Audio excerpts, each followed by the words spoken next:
ভালোবাসা শুধু অভিনয় ছিল তাহলে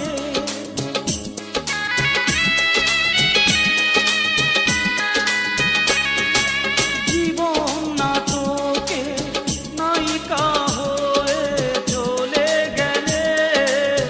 ভালোবাসা শুধু অভিনয় ছিল তাহলে সেই সাজানো নাটকে নায়ক আমায় বানালে কেন বলো না? সেদিন